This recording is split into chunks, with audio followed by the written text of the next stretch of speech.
कहानी का शीर्षक है सबसे खुश पक्षी। एक कौवा एक वन में रहता था। उसे कोई कष्ट नहीं था और वह अपने जीवन से पूरी तरह संतुष्ट था। एक दिन उड़ते हुए वह एक सरोवर के पास पहुंचा।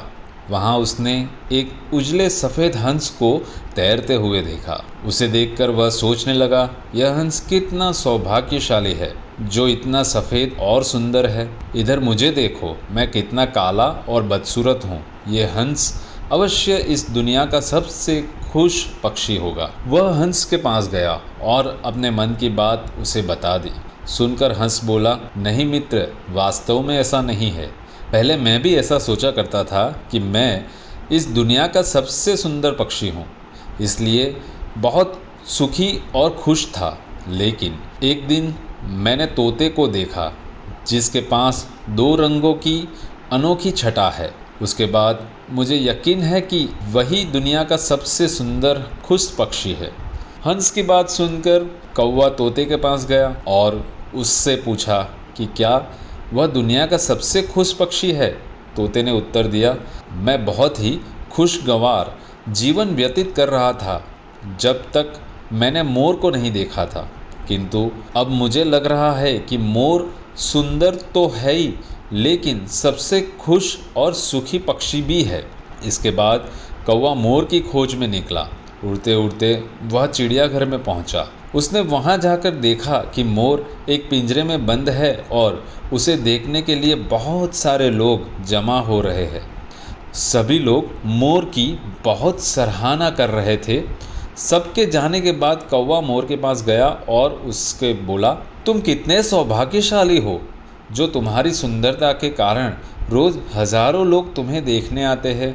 मुझे तो लोग अपने आसपास भी भटकने नहीं देते हैं, मुझे देखते ही भगा देते हैं। तुम इस दुनिया के सबसे खुश पक्षी हो, सही है ना। कौवे की बात सुनकर मोर उदास हो गया। वह बोला, मित्र, मुझे भी अपनी सुंदरता पर बड़ा गुमान था। मैं सोच रहा था कि मैं इस दुनिया का सबसे बहुत ही शक्तिशाली और सुंदर पक्षी हूँ, इसलिए खुश भी था। लेकिन मेरी यही सुंदरता मेरी शत्रु बन गई और मैं इसी चिड़ियाघर में बंद हो गया।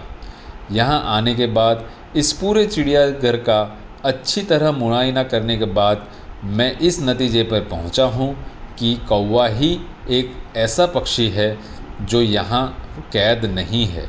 इसलिए पिछले कुछ दिनों में मैं सोचने लगा था कि काश मैं कौवा होता तो कम से कम आज़ादी के बाहर घूम तो सकता और तब मैं दुनिया का सबसे सुखी और खुश पक्षी होता। दोस्तों, क्या सीखने को मिलता है इस कहानी से? हम हमेशा दूसरों को देखकर व्यर्थ ही स्वयं की तुलना उसके साथ करने लगते हैं और दुखी हो जाते हैं। भगवान ने सबको अलग अलग बनाया है और अलग गुण दिए हैं।